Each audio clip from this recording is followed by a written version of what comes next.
That was absolutely fantastic, and I know we've said welcome to church before, but this is Heart for the House Sunday, and I guess this year for Heart for the House it's a completely different context than probably most other years, because this really has been the year that has I guess impacted us on so many different levels, and as you've probably heard people say, and I may have even said it before, some of the changes that have taken place in society. There's lots of negatives that have happened, but they say some of the technology type changes that have taken place in a short period of time have advanced us in some segments up to 30 years in advancement. And there's some things that I guess as we move forward into whatever the future looks like, there's some things that have changed forever. And I'm not sure, certainly not that I can remember in my own context, that there's been such a time in history perhaps where you sort of look at it and go, I can say from this point, the world suddenly, everything just seemed to change. And I guess the big challenge now is, what is it about pre-COVID-19 that we need to drag through this current season we're in right now and into whatever it looks like out of this lockdown, socially restricted situation we find ourselves in, where there's so many different restrictions on how you operate, how you function, what life is like.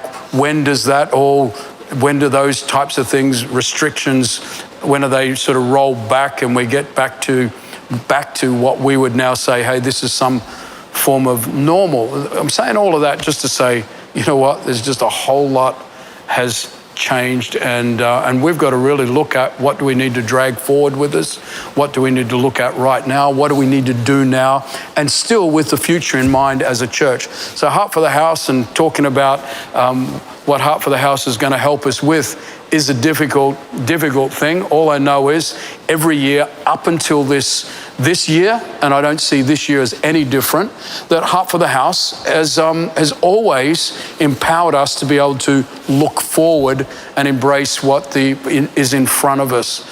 And so we've got a video I just want to play. For some people, you may have seen this video in some context before, but I think it's just a good video to have a look at from the perspective of Heart for the House, and because it's largely about the empowerment of vision in the life of the church, and we call it The Journey So Far, and it's just a really good picture at just looking at where we've come from and where we're up to right now. So let's have a look at this.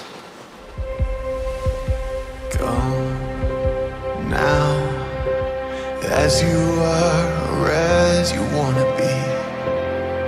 Are you ready? Are you ready? Come now, tired, broken, scared, or just in need. Ready or not, it's alright, take your time, if nothing else, just come.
Well, as you can tell from the last part of that, the journey so far, the church has, I guess, in mode of operation and expression, radically altered. And not everything that has been altered is bad. There's lots of good things that have come out of 2020 and the expression of the church. But it's certainly changed, and it's certainly setting us up for something different. And I know when we first started in lockdown, I'd always say this is how many Sundays we've been where we've not actually been able to gather in a room. And whether I believe it or not, it's been 37 Sundays. This is the 37th Sunday that we've actually been gathering as a church, not in what we're used to, in the room with a corporate, large room of people worshiping God together and all of that. And I don't know about you, but I'm certainly looking forward to the day that we're allowed to get together and sing when they decide whether we're allowed to sing with face masks on or singing spreads the virus and all those sorts of things. But I'm certainly looking forward to being able to get together. However, we are where we are right now, and we just got to accept where we're at and make the most of where we're at. And so when we come into Heart for the House, and I said before, most of every year when we come to Heart for the House has certainly set us up for the year in front of us. And for example, last year, if we take 2019 Heart for the House, we set ourselves up. From the money that we received, we're able to put £700,000 into our building fund. We're able to, when it comes to fitting out, in other words, some of the premises that we have and the Central London hub, which is absolutely, I should say, proved vital right now in this time for us to be able to have meetings via Zoom and leadership things. And, for example, last Tuesday night we did our sort of heart and soul night, and we did that from the hub, and we were able to spend on renovations in what we do because of Heart for the House, some £467,000 on different types of renovations. At the same time, we were able to put £129,000 into helping people.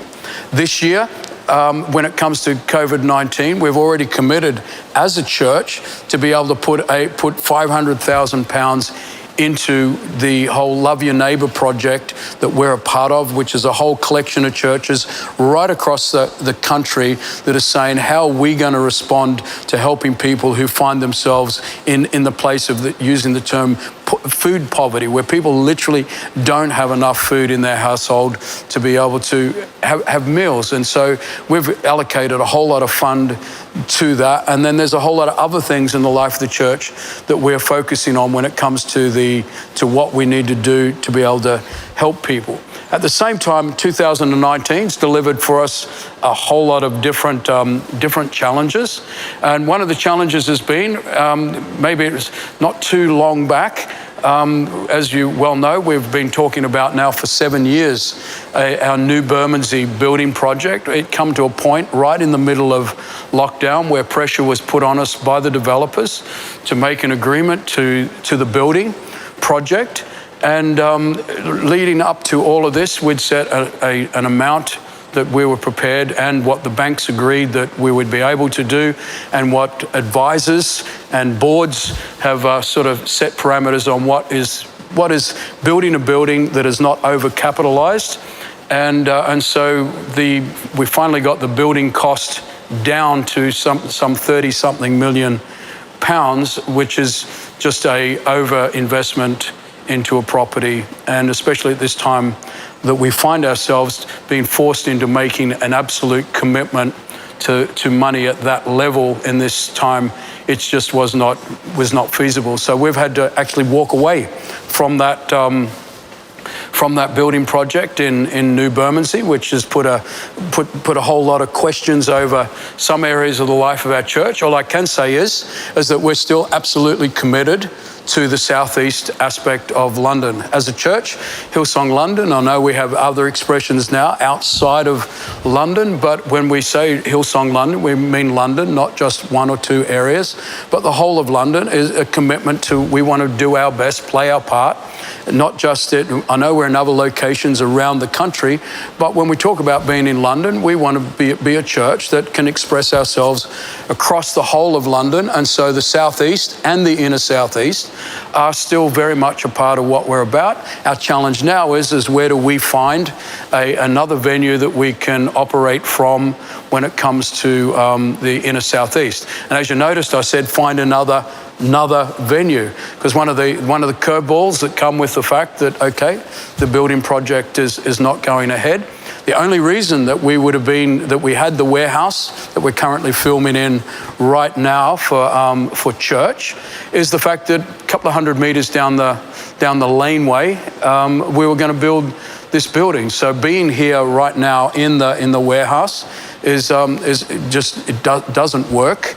And at the same time, right in the middle of this COVID-19 lockdown, the developers who own the property where the warehouse is, they increased the rent on it by 58%. So you can imagine in a time like this, putting a rental increase up like that with a 2-year guarantee in a premises that if we're not going to build a building right in this spot, why would we choose to put a building in an area that is literally so difficult to get to have church? So we're going to look for a way better opportunity in the inner southeast part of London and a little bit further out in the southeast. So there's lots of challenges have come our way. The reason I'm saying that is because Heart for the House has always been about we need to put together a building deposit. And I'm believing for, and I hope you're believing for, that in this season we're going to find there's going to be some great opportunities come our way as a church. And having a building fund and a significant building fund allows us that when opportunity comes that we can literally say, you know what, we can do that. And we don't have to be begging and scraping to try and work things out, but we're positioned where we can say, you know what, this is a legitimate proposal on either the purchase of a venue and the ability to be able to renovate it. And that comes because we have a significant deposit that enables us to be able to go to the banks and say, okay, we can set ourselves up in this. And I'm believing for opportunities that are going to come our way that we can consider on that. So Heart for the House sets us up in a really strong position so that we've actually got a really good building, a deposit to be able to go into that. At the same time, every year, Heart for the House has also, as I said before, enabled us to actually think forward on things. And the fact that we now have to move out of the warehouse that's in what's been called New Bermondsey, we've got to now look at where do we do what we're currently doing right now, which is our online church service. And so who knows how long this online thing is going to go. I know we've been doing 37 Sundays so far, as I said before. How many more are in front of us? I have no idea, and I wish I had a crystal ball to work that one out. But how long is online with us? I suspect online is with us for a long time. And it doesn't say we're not going to be able to open up into venues where we can come together, but I have a feeling that online is going to be a part of our expression. So the whole, moving out of the warehouse, I believe, gives us an opportunity now to say, we're going to go into online church and we're going to actually get about it and designed for online. Not recording in what was something that we used for gathering and going, well, let's make the best of it. But we actually get in and we actually purposely think about what it means to actually do church online in this context. And so we're going to repurpose one of the places that we currently were using for office space, but we don't need to use it for office space anymore because everyone works from home because you're not allowed to come to work. But anyway, we're going to repurpose something, and I'm really looking forward to what that means. And just the expression of that, where we actually design what we're doing specifically for online services, and the online services have they've been having a great impact, and I believe we can really look and say, how do we take that forward? And at the same time, as I said, there's people people to help, and Heart for the House is going to help us do all of that. And so anyway, so that's where we're up to, and so I guess for maybe some people, when it comes to the sort of the New Bermondsey congregation, there's a whole lot of disappointment to the fact that, well, are we going to build a building or not? And it's been 7 years of is it, isn't it? Yes, we're assured it is, and all of this, and it's come to an end.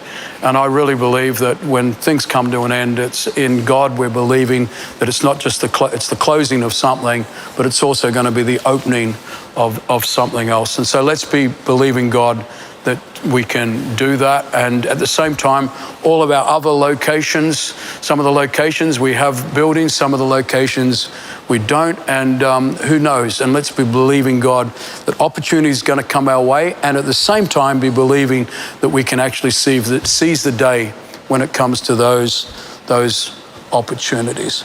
So anyways, I told myself I wasn't going to say anyways anymore, but there you go, I did. On Tuesday night, we had Heart and Soul, and I just spoke about a couple of thoughts from our about our church, and to these days, church. What is it? What is it in society? What does it mean to be a church in society? There's a whole lot of redefinition at the moment. And, for a lot of people, it's, well, church in society is we've got to actually be in a building. We get together in a building. We worship together in a building, and that makes us a church. But I think there's a whole lot more to church that we've got to just be really mindful of, and be careful not to limit ourselves to, well, churches, we are in a building together, but we're people, and we're the people of God. We're the people of God as individuals, and we're the people of God when we are collectively together. And I just little bit for some of you that are Heart and Soul, maybe this is I shared some of those things, but I just want to build on it perhaps a little bit. Matthew chapter 5 and verses 13 to 16. This is in where Jesus, it's in a part of what we know as the Sermon on the Mount. Was it just one sermon that he delivered, or is this just a summary or collection of a lot of topics that he spoke about? All depends which scholars and which people you talk to about those things, what it is. But let's just see it as something that Jesus put together, a whole lot of things he talked about. And in verse 13, and this is familiar, and I think there's 3 years ago, I saw the front page of a book, and it says Hit Refresh, and you may have heard me talk about this before. But the book was written by the guy that just took over, become the CEO of Microsoft, and he titled the book Hit Refresh, and it captured my attention when I saw the title of the book, and so I bought the book and had a read. And there's this one saying that he had in the context of Hit Refresh, and it was, hit refresh, let's hit refresh, rediscover our soul, and let's become the new pioneers of the tech industry. And I read that comment, and there's something just leapt inside of me that maybe that thought about let's hit refresh, let's rediscover our soul and become the new pioneers, something different. And so that was just on 3 years ago when I looked at that.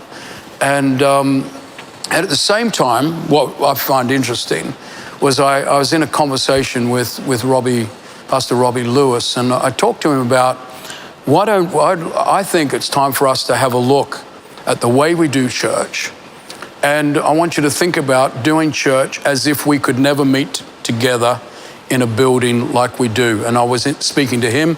He's the campus pastor at the Dominion. So obviously his context was the Dominion Theatre, 4 services, all of those people.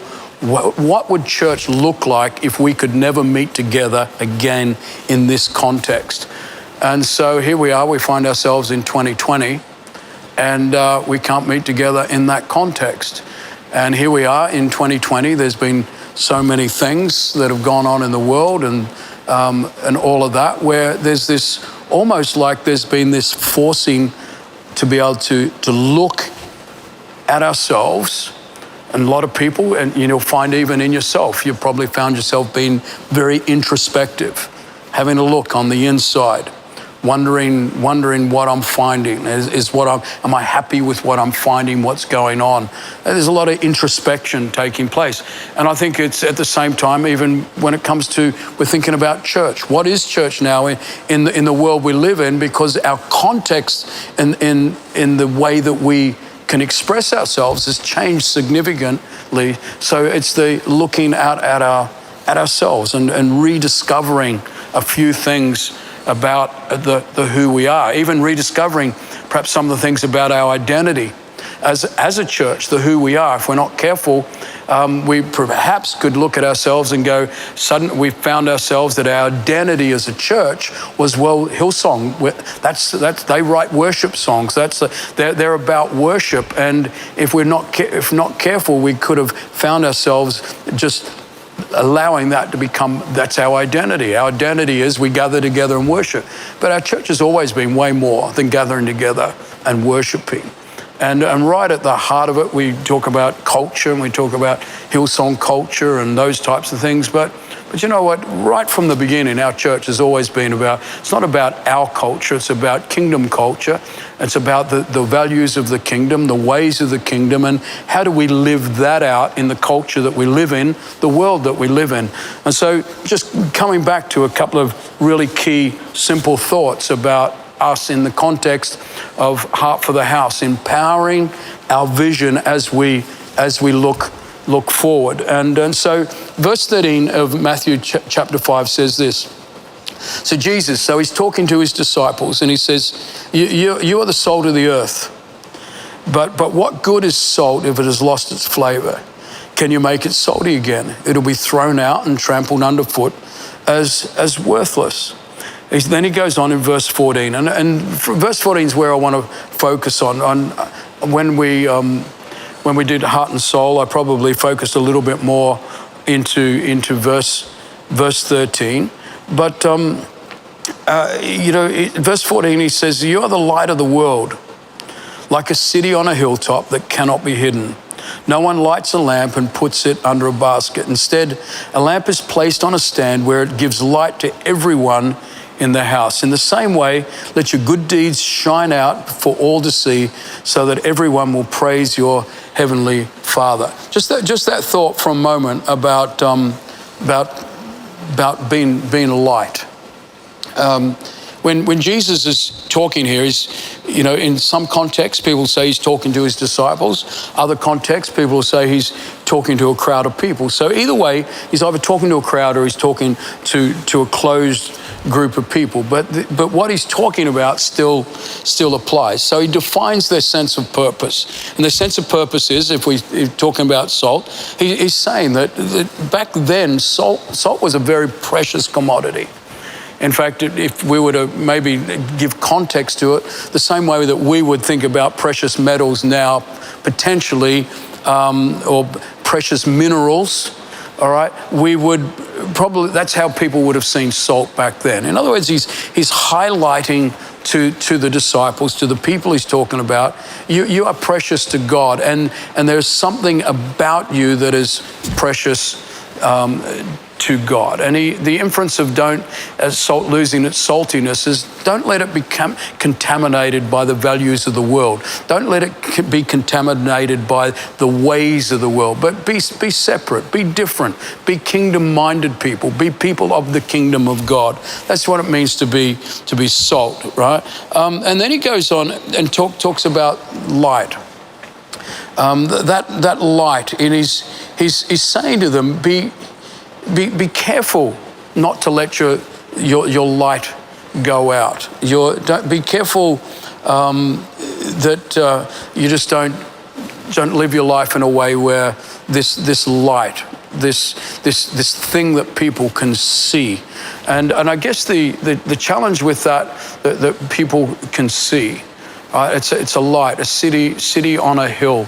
There's some context of this is that if you were to light up the lighting of a light on a hill in the context of the day is the lighting of a warning light. It's something it's drawing attention to, drawing warning, a way of passing message. In some contexts, the light of the city on a hill is a city that had its warning systems, and as a city it had a warning, a drawing attention to whether it be problems or adversity that was coming, usually in the context of being under attack. And everybody who lived in that city where it had this warning system knew that they were there in a safe place, and knew that they were there in a place where there was a sense of responsibility about being within that city. Now, if I just, for the sake of time and all of that, if we just think about our church, all right, and for your own sake, you can probably do your own study on what it means to be light, what it means to be salt. But if we think about it from the church's perspective, the church always, all right, always, I believe, I'm passionate about my belief in the potential of the Church of Jesus Christ. There's nothing that can dissuade me of the awesomeness and the potential for the church to be something significant. I'm captivated in the Message Bible, where it talks about, when Eugene Peterson puts it this way, where he just makes a statement where it says, the church, you see, is not peripheral to the world. The world is peripheral to the church. It's through the church that God speaks. It's through the church that he acts. It's through the church that he brings his presence into the world. You and I, as individuals, Christ working in our life, that's how he speaks. That's how he acts. That's how he brings his presence into the world. What world? Your world. Your immediate world. How's the world that you live in going to come to know Jesus? How's the world that you live in going to be impacted by the ways of God? Through you. It's through God speaks, through his people. We are his church. And he speaks, he acts and brings his presence into the world, your immediate world. But he also works with us collectively. So us individually, he speaks through. Us collectively, he speaks through.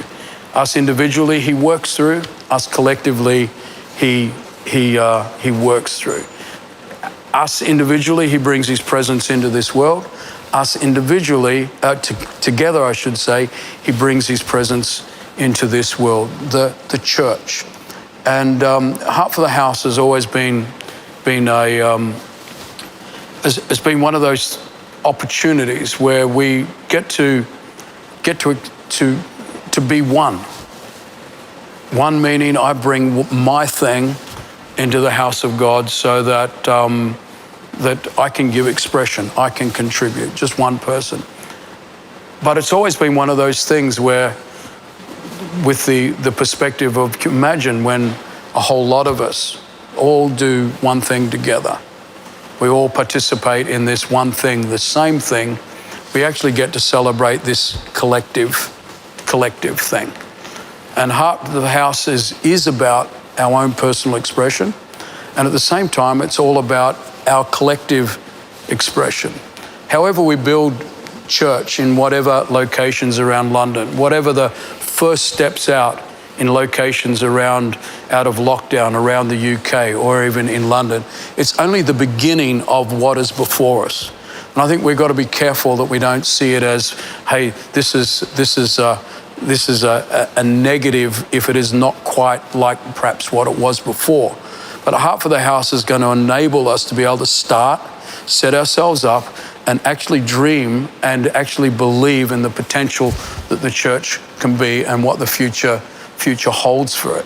And I'm really believing it's not just about a church where we've got great worship services and things like that, but it's a church that's full of people that are prepared to be lights, where people can look to them and they can actually find hope, they can find help, they can find guidance. Congregations of people that people can look to, find hope, find help, find guidance, that we can be a church that's right across this whole city, a church that's across the nation somewhat, where people actually get an opportunity to be able to say, you know what, I can look to you, and when I look to you, I'm going to find hope, I'm going to find help, and I'm going to find guidance. Not just look to you, but when they actually step into this church, that they're going to meet you, and there's something about you. There's something different about you. There's something about you that's not tainted by the things of the world. There's something about you that's not given into the ways of man and all of the things that go with it. There's something about you. And if there's enough of us, that there's something about us as an individual, collectively, there's something really special about us together. And I really believe that that's what the world needs, is to come into something, be introduced to something that is so different to the world that we live in. And so that's why I always say, I just imagine the enormous potential of church. And there's a verse of scripture that's just been hanging with me now for some time, and I'm sort of just dying to read it out. And I sit there and I look at it, and I can imagine if every single one of us was this. But you imagine coming into an environment. So it could be coming into an environment to where there's 10 or 20 together in a home, because we're church online and we meet in home. Or it could be there's hundreds meeting in a venue, or it could be there's thousands in a venue, but all living their lives in a way where they're influenced by God working in them, working through them, and the values of the kingdom are really obvious. And so I just want you to just have a look at this verse. It's out of the Passion Translation, Colossians chapter 3.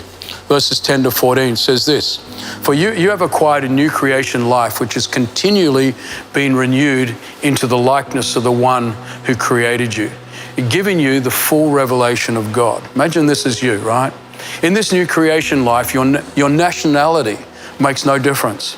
Your ethnicity makes no difference. Education or economic status, they matter nothing. You imagine the world we live in where nationality doesn't matter, where ethnicity doesn't matter, where education doesn't matter, where economic status doesn't matter. The world we live in right now is so defined by those things. Imagine coming into an environment where people don't look at those things about you and make judgments, don't categorize you, don't put you in whatever status that those things sit you in, that you're not looked down on because you don't have the right education, or you're not esteemed because you have the right education, that you're not looked down on because you don't have the right economic status, and you get the best seat in the house because you do have the right. Can you imagine if those things, just an environment where those things didn't matter? And then he goes on, he says, "For it is Christ that means everything as he lives in every one of us." And then he says this, he says, "Love one another, because you've always been dearly loved by God. So robe yourselves with the virtues of God, since you've been divinely chosen to be holy. Be merciful as you endeavor to understand each other's." Can you imagine that? To people actually wanting to understand other people in today's world. "And be compassionate, showing kindness towards all." Then he says, "So be gentle and humble, unoffendable in your patience with others." Oh, that's different to the world, isn't it? "Tolerate the weaknesses of those in the family of faith, forgiving one another in the same way that you've been graciously forgiven by God." Forgiving one another in the same way that you've been graciously forgiven by Jesus Christ. What's that look like? And if you're reading the Passion Translation or if you flick back to chapter 2 and verse 14, this is what it says. It says, he canceled out every legal violation that we had on record, and the old arrest warrant that stood to indict us has been erased. All our sins, our stained soul, he deleted it all. So I don't know if you can get your head around that, that's a powerful thing. He deleted it all, and they cannot be retrieved. Well, there's one for the little voice in your head that wants to remind you about everything that you've done wrong, and the little person down the road, or maybe the person you live with that always loves to hold your offenses against you. Hey, what does Jesus say? Just have a read of that, meditate on that. And then he said, everything that we once were in Adam has been placed onto his cross and nailed permanently there as a public display of cancellation. Let's just go back to chapter 3. So that's how he loved us, right? So if you have that in mind, how you actually treat other people. And so he says this, if you find fault with someone, release the same gift of forgiveness. What was that one? I just read it out. For love is supreme and must flow through each of these virtues. Love becomes the true mark of maturity, or the mark of true maturity. Imagine church, coming into a church where people living according to just a simple kingdom value, being salt, being light, revealing everything that God is and in and has for every people. You know, doesn't matter what is before us, doesn't matter what buildings we're in, what buildings we're not in, we can still all be believing that that's the expression of our church to the people around us, and that's the expression of our church to the communities that our church is in. And when people from the outside look in, they see people like that. Then I think the church is going to be an absolutely fantastic thing. And so whatever tomorrow holds for us, all I know is this: Heart for the House, your generosity, your giving into it is going to empower us to be able to become what we need to be as we move forward. And so appreciate everybody's commitment to it, appreciate your giving to it. I know at the start we said, here's the ways that you can actually give to this. And so, I want to encourage you to, don't be too caught up in whether you think I'm not giving enough, so it doesn't really matter. It's not about that. It's about every single one of us actually making a decision to say, you know what, I'm going to give into this. And we all get to celebrate, hey, not just, hey, look how much but it's what we were able to bring in together that says this is what we can do. And I'm really believing for opportunity for us as a church. I'm really believing for the things that we need to empower us to be able to do from these opportunities that come our way. But at the same time, I'm really believing that we're going to hear great stories about what God has done in your life, and you be able to say, you know what, I linked it. I put some of my treasure into the house that is my house, his house, and this is what God did in my life. So I'm believing for two-way testimonies, two-way stories. Look what we got to do. Hey, but look what God did in my life as well. And look what God did through us. So thanks for giving into it. Thanks for being who you are. We're just going to take a moment. We've got a worship song. And so maybe give some thought, how much can you contribute? But if you've already done all that, today's not so much about, well, it is about the offering, but at the same time, I just read out passage of scripture about just how much, God's love towards you and your life and just how he actually, when it comes to your life, and often what we do is we're so reflective about our lives, and if we're not careful, we think our past life, even some of our present problems, disqualify us from God's love to be working in our lives. And I just read out some fantastic verses out of the Bible there that just shows you that God's forgiveness is for you. And so if you're watching this, you don't know Jesus, I want to encourage you, just take a moment as we sing this song, reach out to him. The Bible says, if you seek me with all your heart, you'll find me. And I really believe that. Just take a moment, say, if you're real, Jesus, if you're real, if this forgiveness, if this forgiveness that comes my way is real, I really need that. And I just ask you to reveal yourself to me. I promise you he will. So I want to encourage you to reach out as we sing. So come on, here we go.